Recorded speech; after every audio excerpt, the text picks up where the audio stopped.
So we give praise, esteem, and honor to the Most High Yah by Hashem Yahushua this day. We'll go John 5:39. After that, Psalms 113. Then Job chapter 8.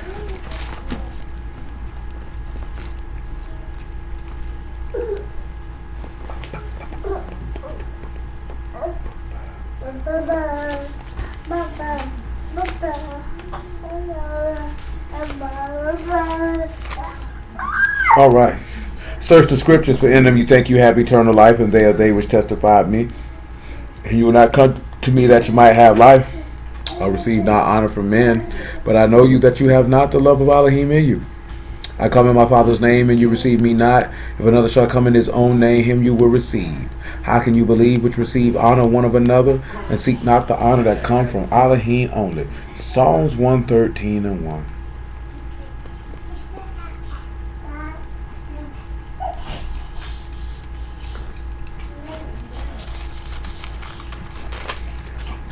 Sit down.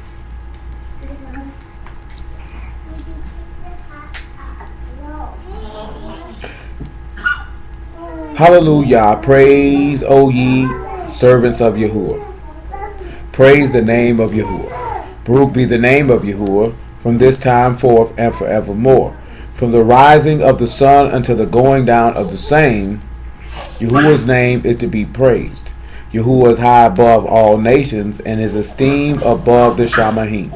Who is like unto Yahuwah Elohim, who dwell on high, who humble himself to behold the things that are in Shamahim and in their wrath. Now he says, who is like unto Yahuwah Elohim, who dwells on high.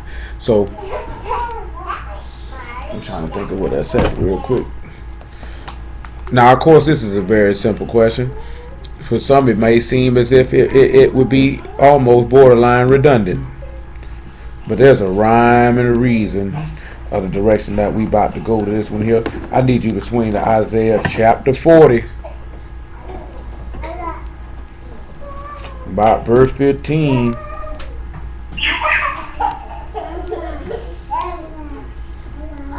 And then get your Isaiah 46 for that matter. He said, who is like unto Yahuwah our Elohim? And it's just going to work my way to this Job chapter 8.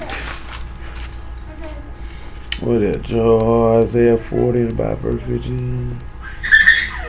We'll make it about verse 12 though. He said, who have measured the waters in the hollow of his hand. Pause. Pause. Somebody finna get in trouble in a minute. It said, who have measured the waters in the hollow of his hand. So, when we look at who have measured, that word is madad, and it means to measure or to stretch or to extend or to continue or to extend oneself or to stretch oneself. So, he's measured the waters in the hollow of his hand. Hold on, man. Golly. That'll get it right. When we look at hollow, hand is the hollow of hand. That word is show all, and it's just the hollow of a hand. You know, hollow is something that's basically got a hole in it. Hold on. And he said, he meted out Shamahim with the span, and comprehended the dust of the earth in measure, and weighed the mountains in the scales, and the hills in a balance. You look at balance, and that's the scales, that's Bozan. Now remember, it says,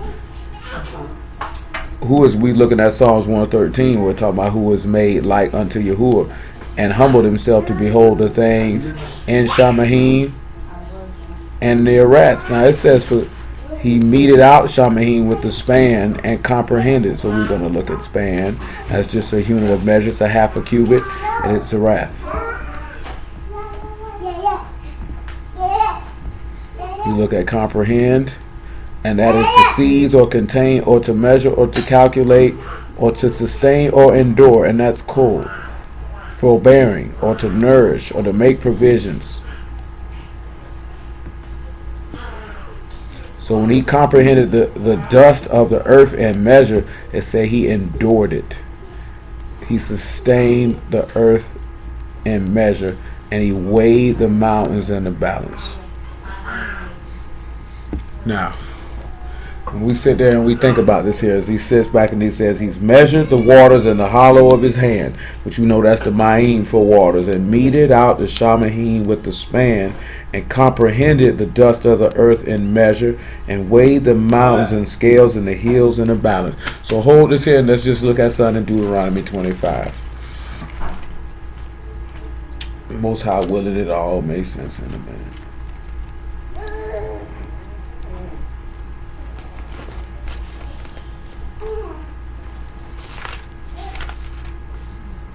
Deuteronomy 25, what about verse 13? Yeah, Deuteronomy 25 and 13. And it says, Thou shalt not have in thy bag diverse weights, and a great and a small.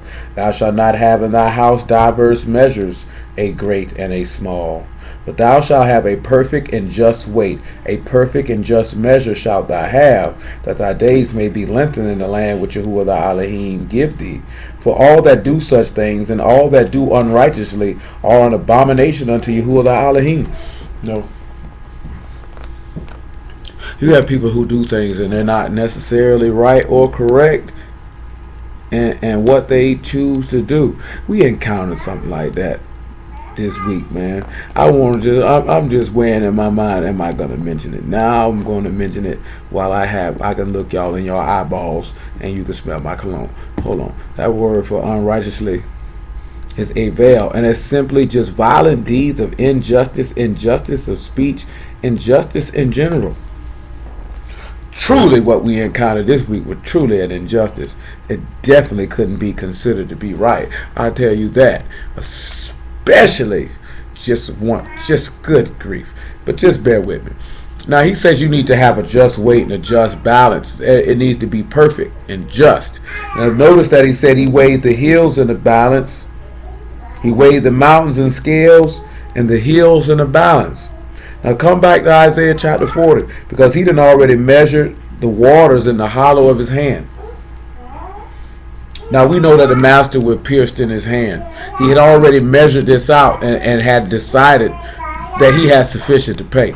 You know, a lot of people, as the enemies of the state, they don't have sufficient enough to pay because they're not willing to mortify their members and lay themselves down for the word's sake. Because let's just go ahead, and I've been doing this a long time, so I've said this so many different times, but it's always continually relevant. It won't never stop being relevant until Yahuwah steps forth and cracks the sky to send his son to pay back all scoffers and mockers for all the ungodly speeches that they have spoken and the ungodly deeds that they have committed, and their murmuring and their complaining and their disobedience and their unbelief and all of those things, that he renders them a just and right recompense for their ungodliness and unbelief, that their blood should be spilled, that this man should wash his feet in them, to the rejoicing of all the Kadeshim and the apostles and prophets and preachers and teachers and all of his servants, small and great,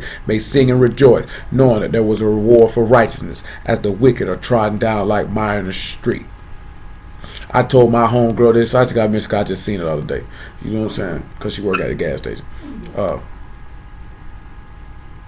I told my homegirl this. She said I shouldn't feel that way. I do feel that way. I feel like this here, just like the man said, man.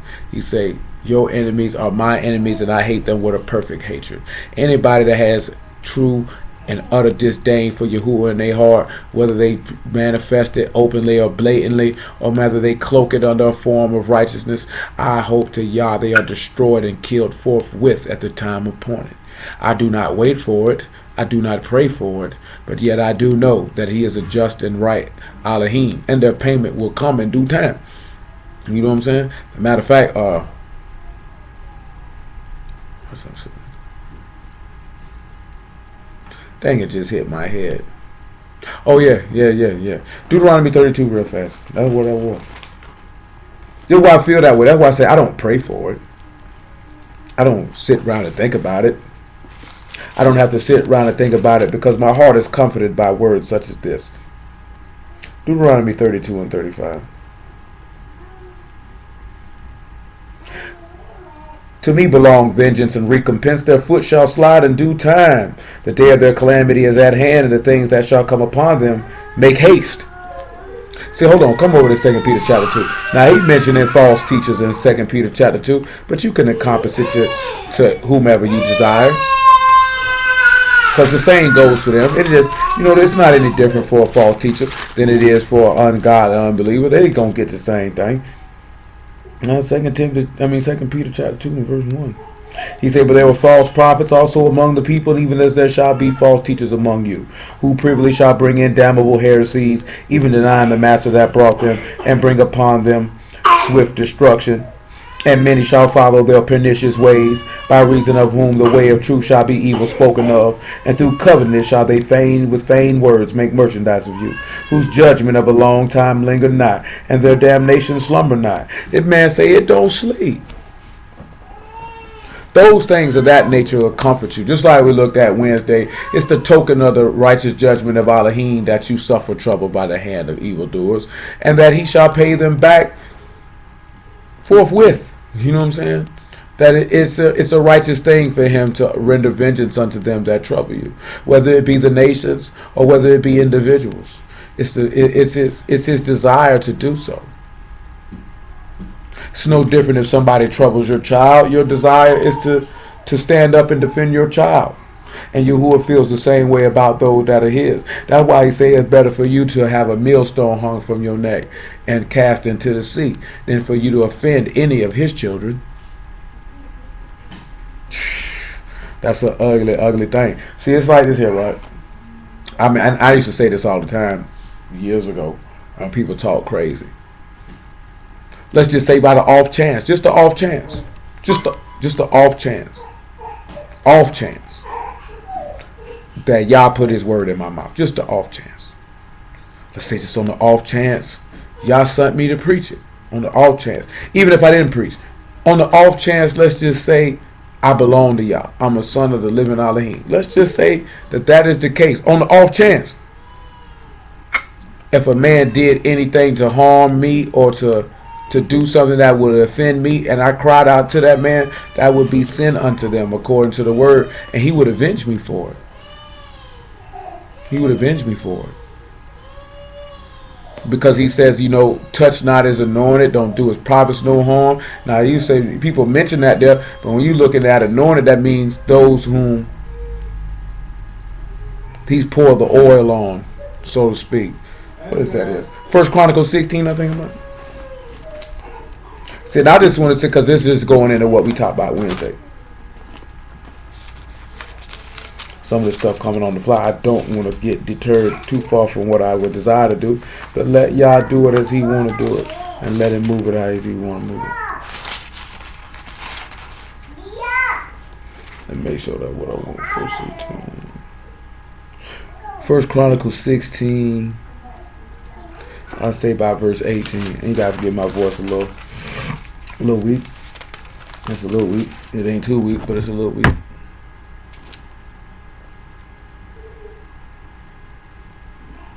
I'll make it 13. O ye seed of Yasharal, his servants, you children of Yaakov, his chosen ones. He is Yahuwah Elohim, his judgments are all in their rest. Be ye mindful always. Be ye mindful always. Be ye mindful always of his covenant, the words which he commanded to 1,000 generations, even of the covenant which he made with Abraham and his oath unto Isaac. So he told you need to be mindful of the covenant he made with Abraham. What was the covenant that he made with Abraham? He told him that he would bless him and that his seed should be as the stars of Shamahim. And he told him that he would give him the land of Canaan, a lot of his inheritance. And he swore that same oath to Isaac. And you need to be mindful of that covenant because it's a covenant of promise. And if you're mindful of that covenant of promise, then you will be determined to be righteous as Abraham is determined to be righteous, because you would embrace Yahushua HaMashiach, because that is the covenant of promise. See, a lot of people say they have faith, but then they make moves showing forth that they don't have any faith. We kind of experienced that on Monday, because that wasn't a move of faith. Faithful men don't do things of that nature. Nevertheless, and have confirmed the same. Hold on. Hello. Hello? Yeah. So, and have confirmed the same to Jacob in a law, and to Yasharah for everlasting covenant, saying, unto thee will I give the land of Canaan, the lot of your inheritance, when you were but few, even a few, and strangers in it. And when they had went from nation to nation, and from one kingdom to another people, he suffered no man to do them wrong. Yea, he reproved kings for their sakes, saying, touch not my anointed, and do my prophets no harm. Now, sun just came in my mind as I'm sitting there thinking about that. I want you to go to Numbers chapter 24. He said, don't touch them. And then after we read Numbers 24, we're going to swing right back to 2 Thessalonians chapter 2. And then we'll see what I mean when we well, not what I mean, but what we're looking at when we saying that he had the waters in the hollow of his hand, and who have humbled themselves to the things in Shamahim and the rats, who can be made like unto Yahuwah. And we have to finish Isaiah 40, because that's what he's talking about. Who can you liken unto him? Cause and I think the main thing that sparked in my brain, that I just seen somebody say, wouldn't you say the Christian epistles are sinful?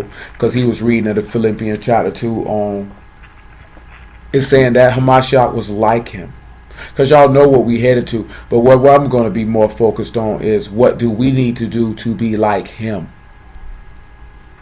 You know, God's like this here, right? I tell you, niggas got a lot of things to say about me. Won't now one of these niggas say nothing to me themselves, or if they do, it's very general. It's excuses. You know what I'm saying? I think Tony Smith had a lot of things to say, but he never really say nothing directly, so we couldn't really respect it to be able to say nothing, though it went how it was supposed to went, because I had a rage in me as for what he did to someone who was very near and dear unto me. You know what I'm saying? Matter of fact, truth be told, 2 people, and I wanted to do him physical harm. So it was better served that it went how it went, because I would have tried to hurt that man, if not even kill him. You know what I'm saying? And I'm just being honest with you, because I am a man. I'm not finna sit here and be ashamed to tell you, oh yeah, I wanted to kill that nigga at times for what he was doing to individuals, not for what he was saying about me. You know what I'm saying? I don't care nothing about what he was saying about me. You can say whatever you want to say about me. You know what I'm saying? That junk don't bother me.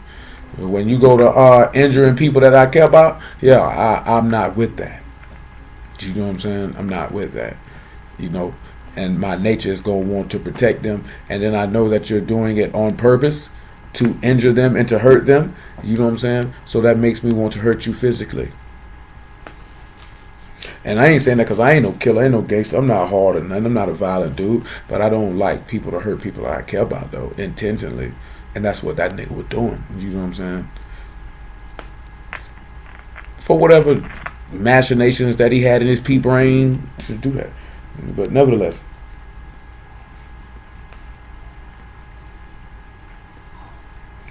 what we at, man? 24 and 8. Number 24 and 8. Check it. Elohim brought him forth out of Mizraim. He had it as it were the strength of a unicorn. He shall eat up the nations his enemies, and he shall break their bones and pierce them through with his arrows. See, that's just going back to what Revelation tell you. Every eye shall see him, even though that piercing they should even well because of him. He couched, he laid down as a lion, as a great lion. Who shall stir him up? Baruch is he that baruch thee, and cursed is he that cursed thee. Now, this is, Balaam is, drop over here to verse 1. Balaam is getting into a vision of a Mashiach. But it's the same token on, because we ended this with this on Wednesday too. About if I cursed a man with my mouth, let it be sin unto me. That was in Job 31. Let me pull the exact verse up so that you know what I'm referencing yourself, in case you don't have it written down. All right. I got you, man. My phone was tripping. It wouldn't allow me to call the line and then merge your call at the same time. It wasn't going to the screen. Let me get that verse in Job for y'all. I want to say at verse 28. Know what we ended with on Wednesday. Y'all bear with me a little bit. It was verse 30. He said, neither have I suffered my mouth to sin by wishing a curse to his soul. You know what I'm saying? So when we look at Balaam, Balaam didn't suffer himself to sin by wishing a curse to Yasharal's soul. I prayed the Lamb. So in 1 Corinthians chapter 12, it tells you no man speaking by the Ruach HaKadosh can call Yahusha accursed. Because he would. Because if the Ruach is in you, you couldn't curse him. You wouldn't say that he was a curse. You wouldn't say that he was damnation, or that he would bring damnation on one who followed him righteously. So because we're looking at who is, because because at that point, praise the Lord, we're gonna work our way to it. Because at the end, what we get to about not touching his anointed, not doing it, I'm not just dealing with nobody who preached the word. I just want to kind of make that clear. I'm talking about, because that's why I mentioned the thing about the millstone hung from your neck. We're talking about touching or dealing with anybody who belongs to Yah. There is consequences and repercussions for that. You know, you could put your mouth, because see, we had a nigga do something real sour. And may Yah look upon his work and requite it as he see fit. You know what I'm saying? I ain't gonna mention no name because we don't want nobody to go to jail.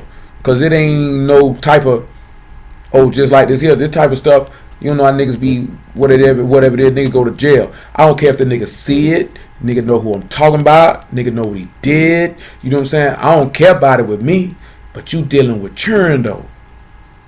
See, that's the whole key thing. Like if you want to come for me, just come for me. Nigga coming for churn though. I don't like that. Ain't nothing godly, manly about none of that. You know what I'm saying? And pray the Lamb. We're civilized individuals. We're godly individuals. We let y'all deal with that. But threatening niggas churn, you trying to go away somewhere that you don't really want to go. When you threatening niggas churn, you know what I'm saying? Nigga don't care about you threatening them. You threaten niggas churn though. And we know you was complicit in it.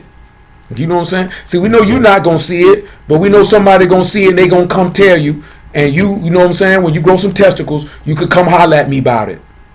Because you know what I'm talking about and you know who I'm talking about. You know what I'm saying? Everybody don't know. And some of y'all don't, you don't even worry about it. That nigga know though. That nigga know though. You were dead wrong for that. You know what I'm saying? If you any type of man, you going to straighten that. Because boy, you threatening churn. We don't respect that. If it was just grown people, I wouldn't even be talking about this right now. Boy, you threatening churn though. You threaten churn though. I got a problem with that. I got a problem with that. That's a 2-year-old and a 1-year-old. I got a problem with that. I got a problem with that.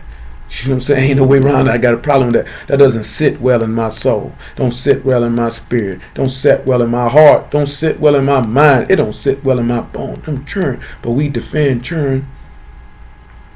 They can't fight for themselves. They can't do nothing for themselves. We got to change their behinds, man. They can't go catch no food. We got to catch it for them and feed it to them. Niggas threatening churn. Coward move all the way around. Ain't no way to even get around that. And I mention that because if you seeking to do harm, because see, you got to remember right, this is Balak. Balak is mad at Yasharal because he know that Yah is with them and they finna come through and take his stuff, and he wants a man to curse him. He want to do them harm. When you sitting back trying to wish death on somebody or to perpetrate death on somebody, you wishing a curse on somebody. I don't know how anybody think that's godly. You know what I'm saying? I want to make sure make sure you run back and go tell a nigga now.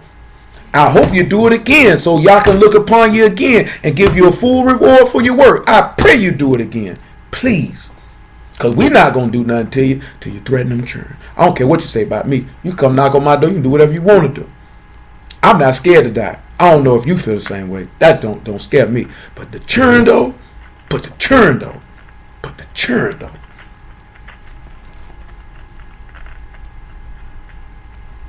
Nevertheless, verse 1. And when Balaam saw that it pleased Yahuwah to Baruch Yasharal, he went not as at other times to seek for enchantments, but he set his face toward the wilderness. See, when Balaam seen that it was pleased Yah to bless them, He said, you know what? I ain't finna curse them people. I'm not finna seek no witchcraft. I'm not finna seek no wizardry. I'm not gonna seek none of that. You know what I mean? You can do whatever. You can have that. Nevertheless, swing on back on here to verse 9, verse 10 though. He says, and Balak anger was kindled against Balaam, and he smote his hands together. And Balak said unto Balaam, I called thee to curse my enemies, and behold, thou hast altogether blessed them these 3 times. Therefore now flee thou to thy place. I thought to promote thee unto great honor, but lo, Yahuwah hath kept thee back from honor. And Balaam said unto Balak, spake I not also to thy messengers which thou sent unto me, saying, if Balak would give me his house full of silver and gold, I cannot go beyond the commandment of Yahuwah to do either good or bad of my own mind. But when Yahuwah has what Yahuwah has said, that will I speak. And now behold, I go unto my people. Come therefore, and I will advertise thee what this people shall do to thy people in the latter days. Because he said, he said, y'all gave a commandment to bless. I can't reverse it. This is why, because when he's saying this, and that's First Chronicles 16. Truth be told, he's referencing this story along with a couple other stories. Because you know that this man is not just referencing, along with Amalek, you know he's not referencing no prophets and no preachers. Because he told you, well, do my prophets no harm, touch not my anointed. Because we know he anointed us himself to be his people. He appointed us to that station. He said, don't touch him, don't do him no harm. Because he going to see you for that. Now let's go to 2 Thessalonians chapter 1. You know, it's a lot of people, like I said, I done had numerous people call me a devil. You know what I tell them? I am. You say I'm a demon? I surely am. You say I'm not of Yah? I'm surely not. I will be whatever you want me to be when you want me to be it at the hour of the day that you care for me to be so. I really don't care. People throw that stuff like that's going to hurt your self-esteem or something. I pray the Lamb, my mom and my auntie and my granddaddy taught me from a young age to never let people's viewpoint be tied up with my self-worth and self-esteem. So you know what I'm talking about? I thank the Lamb that he kept it in my brain that the one time in my lifetime I came close to sacrificing my dignity and self-respect for another human being. He kept me back from doing that because it troubled my heart daily. That, boy, you cannot do that. It's just not worth it. You know what I'm saying? Doesn't matter how much you love them. Don't matter how much you want to keep them around. You can never sacrifice your dignity and self-respect for no one. You know what I'm saying? And I was raised that way. I was taught that way. And I believe that way. And you should never, under any circumstance, sacrifice your dignity and self-respect for another human being. You know what I'm saying? If you got to do all that for someone to love you, to like you, to be your friend, you don't need them, let them go. And you got to sit back and look at committing sin to sacrificing your dignity and self-respect. Let them go. They ain't worth it. They ain't even worth to keep around if you got to sacrifice your dignity and your self-respect. Don't never sacrifice your dignity and self-respect. Once you do that, you ain't nothing no more. Verse 4, 2 Thessalonians, man, chapter 1. Got to demand people respect your dignity and self-respect. You don't have to be rude about it. You got to be mean about it. But you got to carry yourself and move and live in the type of way that people have to do that. You never want to give up your dignity and self-respect. He says, so that we ourselves esteem in you in the synagogues of Elohim for your patience and faith in all your persecutions and tribulations that ye endure, which is a manifest token of the righteous judgment of Elohim, that you may be counted worthy of the kingdom of Elohim, for which you also suffer. You got to understand, your ancestors did suffer.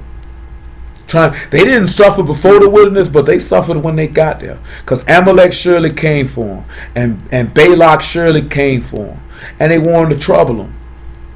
And they wanted to persecute them. All because of their Elohim. It wasn't because of them. It wasn't because of them. The Egyptians did it because of them. Because Yah hadn't presented themselves to them. So they were persecuting them for no other reason than they getting too many. We got to keep them under wraps lest they come up. That was strictly persecuting you because of your flesh and who you were. But Balak and Amalek, oh, they were persecuting you because of your Elohim. And you got to remember that all that live godly shall suffer persecution. You have to understand that and know that. He said, if they hated you, they hated me first. He said, they hate me because their deeds are evil and I testify of it. It's always amazing that people don't really hate you, want to do nothing to you, till you go to speaking of their works. Niggas had a lot of things to say about me. I ain't did nothing to nobody. All I did was tell the truth. A nigga can't run right here and tell you, oh, he did this and did that and be telling the truth. Cause I ain't did nothing to you. You know what I'm saying? You might have not liked what I said, and that's about it. I can give you that. That don't mean that I'm in the wrong because you don't like what I said. People say stuff that I don't like all the time. That just don't hurt my feelings. I don't get angry or upset because you said something I don't like. I don't agree with it. So what? Get over it. You know what I'm saying? People are so narcissistic and full of themselves, they think the whole world revolves around them. I praise the Lamb for my mama, because she told me from the time I was a child that the world don't revolve around you and the world don't owe you nothing. You know what I'm saying? Taught this from a small child. Not when I got 8, 9, 10, 11, 12 years old. I'm talking about 4, 5 years old. The world does not revolve around you. The world don't owe you anything. You know what I'm saying? This is why niggas' feelings be getting so hurt when you say stuff, because they think the world revolves around them and their feelings, and then this, that, and the third. Nigga, screw your feelings, nigga. You a man. Suck it up. You know what I'm saying? Suck it up. Niggas around here always, man, I was in a situation where it could have been understood if my feelings was hurt, and it ain't nothing recent. It could have been understood if my feelings was hurt in it, and I could have been justified if I would have stated that. And I really didn't care about that particular matter. I was really more concerned with something else. That didn't really bother me. I didn't really care. Because people gonna do whatever it is that they gonna do. That wasn't my concern. Do you know what I'm saying? It really wasn't. It didn't hurt my feelings. Do you know what I'm saying? Niggas' feelings always getting hurt. Why? I ain't never seen so many sensitive grown men in my entire life. But in the last 8 years, I've seen more sensitive men in the last 8 years than I've seen in my first 28 years of living. Just amazes me. Nevertheless, seeing it as a righteous thing with Elohim to recompense tribulation to them that trouble you. He definitely recompensed Amalek, and he definitely recompensed Balak for what he pulled. And Balak tried to buy a nigga off to curse you. And see, that goes into what Will went in with y'all last week, like with Absalom, coming through to steal the hearts of the people. Yeah, you have to realize something. David was a man after Yah's. Hold on. Hello? Hello? Shalom. Shalom.